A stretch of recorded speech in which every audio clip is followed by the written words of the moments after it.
Hello, I'm Dr. Tracey Diner. I am a wellness doctor for over 25 years. I'm applied kinesiology specialist, a cranial specialist, and I'm here to explain to you in somewhat layman's terms what's going on with 5G electromagnetic fields, how it affects our body, and what we can do about it.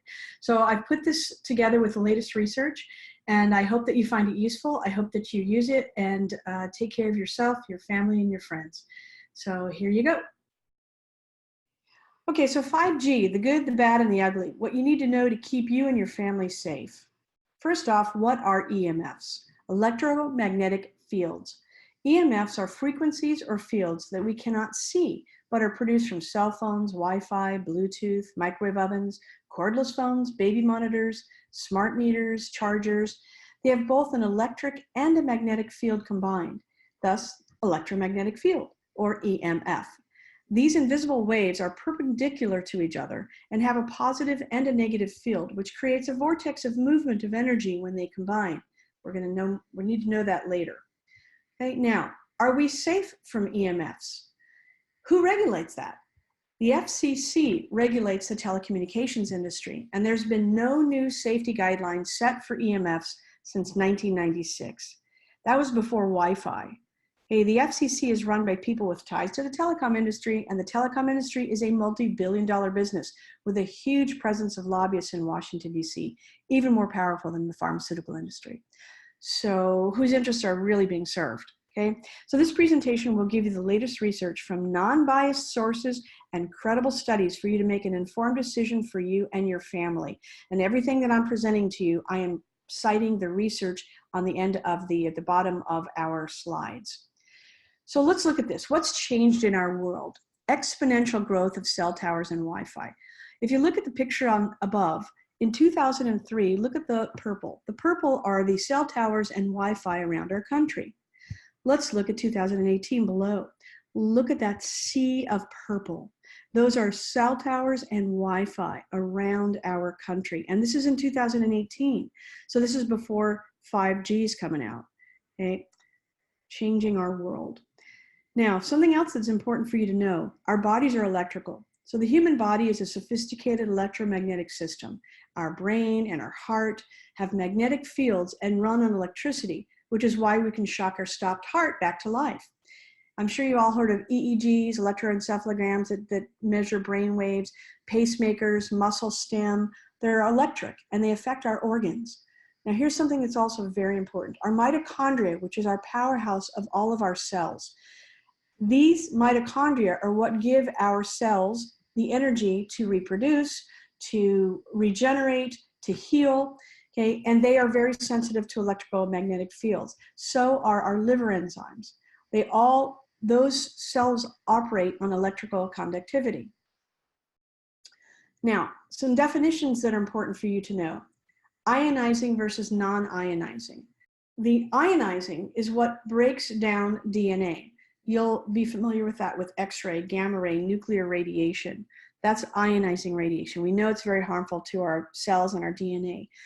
The definition or the category of non-ionizing is defined as a frequency of radiation waves that doesn't break down DNA, but that doesn't mean that it's not harmful, because recent research is indicating that EMFs disrupt the calcium channels in our cells.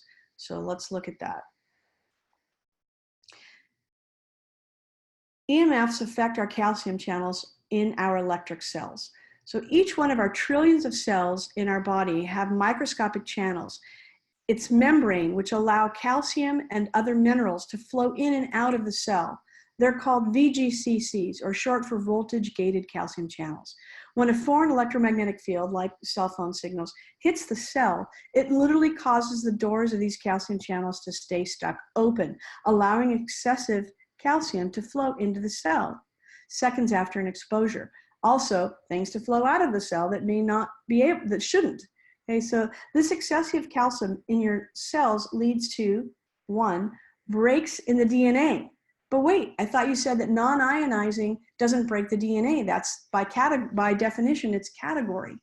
Right. However, the latest research, and I'm citing this down below, the Journal of Cellular and Molecular Medicine, one of them, another one, National Institute of Health, another article, is has proven that electromagnetic fields do keep that calcium channel open longer, which then affects what's inside the cells, and it is breaking DNA.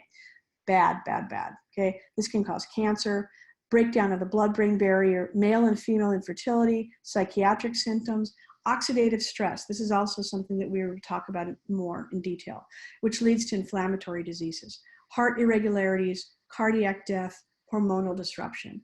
Okay, so outside here, calcium channel, EMF affects the calcium. It opens up this channel for actually passing of calcium into the cell as well as things out. Okay. So let's look at cell phone generations. 1G was basically you could make a phone call on a cell phone. Woohoo! Okay, remember those huge big phones? That was 1G. 2G, we could actually text and voice. That was actually pretty cool. Now we were texting and talking. 3G has replaced 2G, and it allowed us to access the internet from our mobile devices. And this is where we started to change, because then we had phones that could access, that's when our smartphones started. And that's when we started holding it and having it in our life all the time, because wow, you could access the internet from your cell phone. That was pretty amazing. Okay, well then 4G came and it replaced 3G. Okay, 4G had higher speeds and it allowed video. So now you could watch your videos from your cell phone or your tablets, and that's been really cool. Here's the issue, okay? 4G lives in a frequency of 2 to 6 gigahertz, right in here, and this frequency, the lower, larger frequency, between 2 to 6 gigahertz. 5G, which is now here, I used to say it's coming, 5G is here. It isn't replacing 4G, it's adding to 4G because its frequency lives in here between 24 gigahertz and 90 gigahertz, okay? It promises higher speeds, 10 to 100 times. So this talk is called Good, the Bad, and the Ugly. Okay, well the good is, yeah, it promises higher speeds and you can do things like it's going to promise to have driverless cars and virtual reality and faster download speeds, multiple streams of data at the same time, all on that bandwidth, but at what cost? Okay, so it's definitely faster, but what is it going to be doing to us and to the planet? Okay, the other thing is that that frequency, the 24 to 90 gigahertz range, is used by the military for crowd control because it's a smaller, faster frequency, and when you're close to it, it causes a burning sensation on your skin. Okay, this is not good. This is what they want to put all around us. The other thing with 5G is that it actually absorbs from things around it, so it doesn't go through walls as easily or floors as easily. So they need to have more towers and more smaller antennas locally around you. So the more antennas and towers are needed for the high frequencies of 5G, which get absorbed. This will create grids around the globe with highly dense and local transmission boxes around your house, neighborhood, roofs, light poles. Actually, I have a picture on another slide here of all of the 5G antenna boxes on light poles. Okay, exponential more satellites in use. And the thing is, there's no research on the effects of this field being placed around us. And folks, there's no opting out. If you live on the planet, you're going to be exposed. If you never pick up a phone, if you never pick up a tablet, if you move the Wi-Fi, if you remove your routers, you live in the middle of 300 acres, maybe then you might you have less.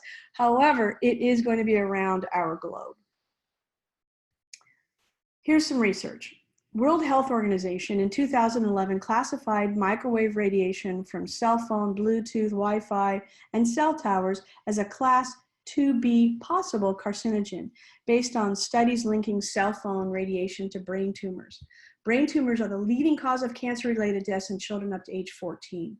But the latest research suggests it should be made a class 2A probable carcinogen like lead, cigarettes, DDT, and malathion.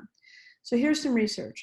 The Bioinitiative report, updated in 2012, contains 2,000 papers by 29 international scientists from over 20 countries on the health and environmental effects of electromagnetic fields. Their conclusions are the continued rollout of wireless technologies jeopardizes global health and recommends stricter biologically based standards, lower exposure limits, and a more cautious science-based approach. Now remember, our standards were set in 1996 before we had Wi-Fi. They're already too low. Now they're suggesting that we need to have much more. Okay, in 2015, 220 scientists published in a peer-reviewed journal from 41 nations. They signed an international scientists' appeal, and they warned, there were warnings including cell phones, infrastructure, Wi-Fi, smart meters, and grid technology, as well as devices like baby monitors and commercial broadcast uses needed to have warnings that this is affecting us on a biological level. And again, research right below, more. Okay, now here's a mouthful. The Oceania Radio Frequency Scientific Advisory Association, or ORSA, looked at 2,399 peer-reviewed papers published since the year 2000. Of those papers, 61% of those showed biological effects from EMFs. 61%, okay? That's a lot, okay? Now, here's another study. 593 out of 919 reviewed papers on non-ionizing radiation, this is supposed to be the stuff that's not bad for us, non-ionizing radiation show effects on animals and plants. And their conclusion was, in parentheses, it is justified to conclude that RF EMF, which is radio frequency electromagnetic fields, radiation exposure can change neurotransmitter functions, blood-brain barrier morphology, electrophysiology, cellular metabolism, we were just talking about that, calcium efflux, again talking about that, gene and protein expression in certain types of cells, even at lower intensities. That's your EMFs. Not good, folks, not good. Here's another one. Among 100 currently available peer-reviewed studies dealing with oxidative effects of low-intensity RFR, 93 confirmed that RFR, or EMF, induces oxidative effects in biological systems with a high pathogenic potential, and oxidative stress should be recognized as one of the primary mechanisms of the biologically active activity of this kind of radiation. Okay, so lots of words. What does that mean? 93 out of 100 peer-reviewed studies showed that there is oxidative stress with electromagnetic fields in our body, and that oxidative stress is one of the top, should be recognized as one of the top symptoms or productions from EMFs that affect us biologically, oxidative stress. Okay, that should be recognized as the activity of EMFs on our bodies. That is not good. Okay, again, more research at the bottom. So let's look at something else, okay? We'll get off research because I know that's boring, but it is very important, especially as a wellness doctor. The credibility of that is you've got to understand that this isn't me speaking. I've just spent time, lots of time, collecting the latest research for you to understand because no one else seems to. Okay, so how cell phones are tested. Here we go. If you look at this picture on the right, this is a big head of a model of a head, and this is a model from a 6'4" man. Okay, well, that head is bigger than 97% of cell phone users, okay, but that's what they've used. They've taken this model, this plastic model, they filled it with water, salt, and sugar. Nothing to do with brain tissue, anything like that. Water, salt, and sugar. They took a phone, they put it 5 to 15 millimeters away from the head, and they turned it on for 6 minutes. And if it heated the water in this model 1 degree in 6 minutes, then the cell phone was said not to be safe. If it didn't heat this water after 6 minutes, then your cell phone was safe. Okay, really? So here's how people actually use phones. In 2015, the survey, 75% of 4-year-olds owned their own mobile device or tablet. What? Okay, children's heads will absorb up to 2 times the radiation compared to adults, and their bone marrow will absorb up to 10 times more than adults. Okay, so when I'm out at a restaurant and I see adults wanting to have an adult conversation, they don't want their children to go crazy, they're trying to be polite to the other diners in the restaurant, they'll hand their child a cell phone or a tablet to keep them nice and quiet and keep them playing games. Well, we think that's good parenting, but now that you know what I'm about to share with you, it's not good parenting. And please do your child a favor, give them a lower tech something, you know, give them a crayon and pen or paper and pen and let them color or write. It actually increases their brain function by writing and doing things, and that'll actually help them grow. Also, use a lower tech something, a toy that they don't get normally at home. Keep their interest when you're out and about. Don't give them a phone or a tablet. I know it's easy, but these children, their brains are so much thinner, their skulls are not formed, their nervous system isn't formed. Okay, they are much more susceptible to electromagnetic fields than we are, even more so. Okay, now, so when tested on the body, we'll go back to cells. When tested on the body with no separation, 90% of cell phones exceeded the FCC radiation limits by up to 10 times. And those are the lower requirements set in 1996, before we even had Wi-Fi. Okay, this is not good. The average cell phone user in 2018 used devices more than 5 hours a day, and that's 2018. So I know some of you are using it more, but if you do, we're going to get into how you can use it. And again, research cited below. Here's some symptoms and effects of electromagnetic field exposure and oxidative stress, which is what it causes. Headaches, fatigue, sleep disturbance, depression, difficulty concentrating, rashes, tinnitus, memory loss, digestive issues, chronic sore throats, decreased sperm count, irritability, anxiety, brain fog, dizziness and balance problems, joint and muscle aches, nausea, sensitivity to light, heart palpitations or heart problems, asthma, allergies, visual disturbances, high blood pressure, increased blood sugar leading to diabetes. Okay, now people who are under a lot of stress from multiple sources are even more susceptible because their stress bucket's full, and they may react more easily to EMF exposure than even others do. A small percentage of the population is known as EHS, electromagnetic hypersensitive, and will feel the effects of EMFs even more than the general population. This is a real thing. Now here's a not so fun cartoon for you to kind of look at for a sec. If you look to the right, those pictures, that's a picture of a 5G tower that I took right here 3 miles from my house on the highway. Okay, that's 5G towers, and you look below, yes, there's houses below these, right below these. It's crazy. Okay, fatigue, ringing in the ears, headaches, learning problems, heart problems, balance problems. If you look in the center, that's Mr. Smarty Pants, okay, smart meters, Wi-Fi, and smartphones. These are all exuding these EMFs around you. And as a wellness doctor for 26 years, people come into you and I want to help them in any way I can. And you think of things that other people may not have, be holistic things that maybe the Western medicine hasn't thought of, why people are having these. It's very difficult if someone comes in with fatigue. I wouldn't think EMFs, right? Or headaches, what would I think of? Or eye problems. And certainly the regular medical profession is not going to be thinking about EMFs when you come in with these symptoms. So this is important for you to get to understand. Is it causing every one of those symptoms? Oh, no, okay. And did people have headaches because of something else? Of course. But this has to be considered as one of the things that could cause these symptoms. As a wellness doctor, it has been my career, my entire life, adult life, to keep people healthy. And I used to talk about the 3 pillars of health: physical, chemical, and emotional. It was a triangle of health. If you physically, chemically, and emotionally were a healthy human being, you basically were healthy. I've had to make it a square and add electrical after learning everything that I know. So now we have physical, chemical, emotional, and electrical health, that square of health. You keep those 4 areas healthy, you basically have a healthy human being. So let's start with physical.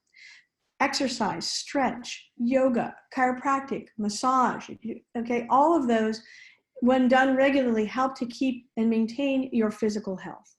Chemical health, the water intake that you do. You must have 8 glasses of water a day to help your body rid the toxins in your system.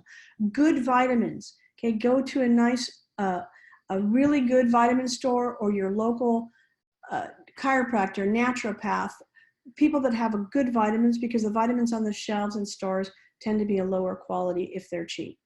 Okay, avoid smoking, vaping, drugs or toxins. Okay, we know those aren't good for us. But vaping too, that just because it doesn't light on fire doesn't mean it's not good for you.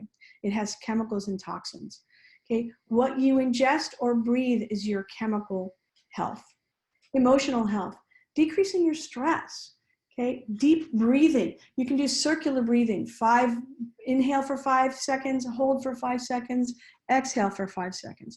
Do that 7 to 10 times. You feel your blood pressure drop. Feel the endorphins released in your body. Okay, that's very good. Meditating. Meditating is another wonderful thing to get yourself in a relaxed state, to produce more endorphins, more serotonin, relaxed. Positive thoughts. Okay, no bad self-talk. I always used to tell my patients, if your friend spoke to you like you spoke to you, would you still be friends? Okay, don't berate yourself. Okay, it's not good for you emotionally. Gratitude. The universe loves gratitude. Being grateful actually produces endorphins and helps us relax. And because the universe loves gratitude, it wants to reward you with more. That's how it works. Be in nature. Okay? Go out, breathe in the negative ions, go to the tops of mountains, to the beach, de-stress. All of that helps to counterbalance all the electromagnetic fields that are around you. Connect to a higher source, whatever that is for you. It has been proven to decrease, to make people happier when you have some higher source that you are connected to. And then now the electrical.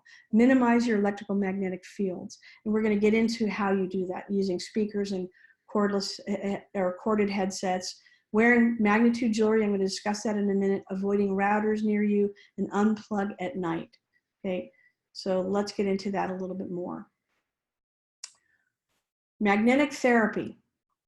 What is that? Magnetic therapy has been around for centuries. It involves applying a rare earth neodymium magnet field on or near the body to relieve pain and speed up healing. Magnetic fields have been shown to affect cell permeability, improve oxygen delivery to the cells. That counters the antioxidants, that counters the stress oxygenations that we're having, which can lead to better absorption. So the better absorption of nutrients, improved circulation, clearance of cellular waste products. That's the calcium channels we were talking about. Rare earth magnets may also reduce inflammation, pain, and promote healing. There's countless anecdotal testimonies of healing and helping with a variety of symptoms all these hundreds of thousands of years. Okay? But there are many new and relevant studies by reputable institutions proving the effectiveness of magnetic therapy on symptoms of headaches, arthritis, musculoskeletal disorders, gout, polio, and helping with EMF exposure. So the World Health Organization also reports there's no adverse effects from this magnetic fields. The only contraindication would be for people wearing pacemakers. Pacemakers are controlled by magnets, and electromagnetic, neodymium magnets that we use in Magnetude jewelry are very powerful and then can actually affect the pacemakers. So that's the only contraindication for magnetic therapy. Because neodymium magnets increase blood flow and decrease pain signals, there's a natural healing and symptom relief with no negative side effects. Okay, that's a great thing.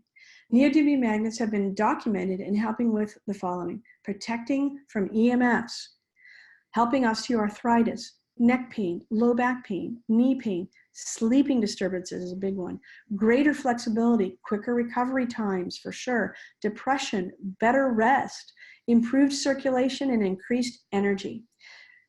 Vanderbilt University did a study. They studied static magnetic device against knee pain with arthritis, and their conclusion was 67% reduction in pain with patients using these magnets. And I'm citing the studies down below.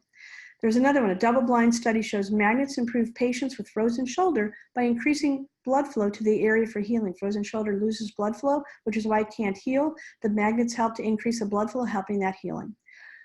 Randomized controlled study showed marked improvement in chronic low back pain sufferers with magnet therapy, which is why I have created Magnetude jewelry with my partner, who is an artist. So we designed Magnetude jewelry with your health in mind. Created by me, Dr. Tracey, certified applied kinesiologist, cranial specialist, chiropractor, and visual artist, jewelry designer, Candice Loren. We worked for 4 years to create Magnetude jewelry. Candice had a great idea for interchangeable jewelry, which I thought was really cool. But as a wellness doctor for all these years, it didn't interest me unless there's things that I could do to help people with this jewelry, and I knew that there were. And I knew that we were going 4 years ago, we had been to 4G and where 5G was coming. And I wanted to help people protect themselves. So we worked for 4 years to create this Magnetude jewelry, which you'll see in a second.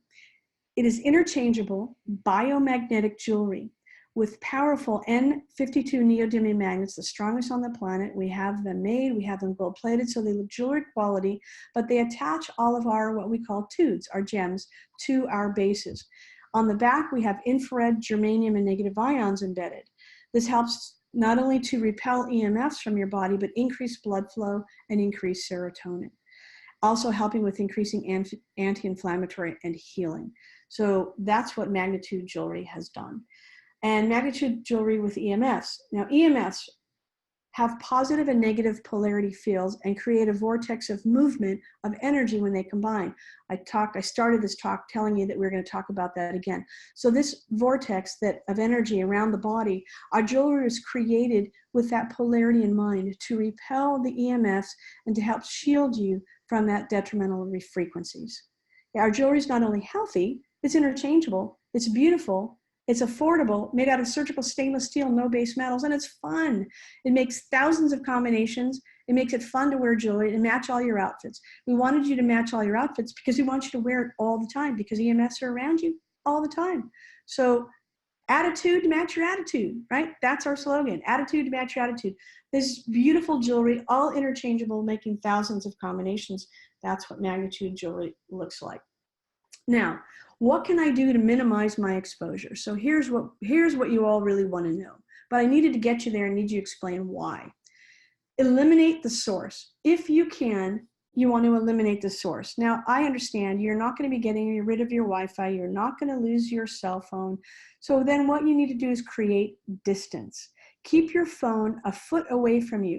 When you keep it a foot away from you, it drops the EMFs by 80%. If you keep it 2 feet away from you, it drops it by 90%. That's the latest research. Also use a speaker when you're talking on a phone away from you, or an air tube headphones. The wired headphones, they're finding out that it conducts the electricity and the EMFs still directly into your head, so they're still not good. Probably better than holding the phone, for sure, up to your head, but still better would be the air tubes. Okay, use wired internet if possible. The old time where it came out of the wall and you stick it in your computer, that would be a much better way if you can. If you can't and you need Wi-Fi, put your router in a room that you don't use, okay, that you're not in all the time. I put my router in my basement, and that's where it stays now. Put it on a timer. So if you really want to be vigilant, put it on a timer and shut it off at night and have it turn on when you wake up. You don't need it overnight, and you don't need the extra EMFs at night if that's what you choose to do. Don't keep your phone by your bed, okay? Charge it overnight in another room, or put it on airplane mode at least at night. I put my phone in another room. I keep the volume on, so God forbid there's some emergency phone call, okay? They can still get a hold of you, but it's in another room charging, okay? Wear Magnetude jewelry, Atlas. We were having a lot of people having such great results with our jewelry, they wanted to wear it at night. So we created a base called Atlas. It doesn't have a chain, and you attach it to your pajamas. It has powerful biomagnets to repel your EMFs while you sleep. So it's just attached, and you can actually, men wear this in the daytime if they don't want to wear jewelry. You can attach it to a scarf. You can make it a tie pin. So it's a small piece where the gem is in the front and the Atlas base is underneath the clothing. You don't see it. That's something that you can easily do. It's very affordable to keep on your body. Okay, wearing Magnetude jewelry in the daytime, we made it pretty so that you'll wear it. Necklaces, bracelets, earrings we just came out with, or a combination for your personal biomagnetic repelling protection. Okay, using phones or computer shields. We are going to be coming out with a phone shield that you can put your phone in. So if you want to clip it to your your pants or pocket, or keep it near you, clip it to your phone, you're still going to be protecting yourself. You don't have those EMFs directly at your body. And the same thing with laptops. Laptops, yes, it's called a laptop, but they didn't really design it to be on your lap. Okay, put it on your desk so that it's not affecting you directly. If you do use it on your lap, we're going to be having lap shields so that you can put it on the computer on the lap shield before the EMFs hit your body. And particularly pregnant women, please, your fetuses, your growing babies are extremely susceptible to EMFs. Don't put a laptop near your growing baby. Okay, never keep your phone directly on your body, your pocket, your bra, or in your hands. Okay, so look at, save the girls and save the boys. For ladies, do not put phones in your bras. There are links to breast cancer and cell antennas. I saw actually a research of a girl who had been putting her cell phone in her bra since she was in high school. She developed breast cancer. And when you see where the tumors were, they were directly all around exactly where the antenna was for her cell phone. Okay. Also, the heart's electric. You don't want EMFs near it. One of my pet peeves is if I'm standing in line at a store and I see a man with a cell phone in his shirt pocket. Sometimes I say something, sometimes I don't. I try to nicely say, your heart's electric, and that EMF phone is really not good for you. It's sending signals that your heart really shouldn't be having. So please, men, don't put that, or women, don't put cell phones in your upper pockets or your bras. EMFs can reduce sperm count, so save the boys. Keep the phone out of your pockets and away from your body. So now that I've been giving you this information, what now? So now you take action. So go out, change the things that you can, move the phones, keep them away from you, change where the router is, to get rid of the smart meters, and wear Magnetude jewelry, attitude, to match your attitude, okay? So hopefully you enjoyed it, and I wish you a healthy and happy life. Take care.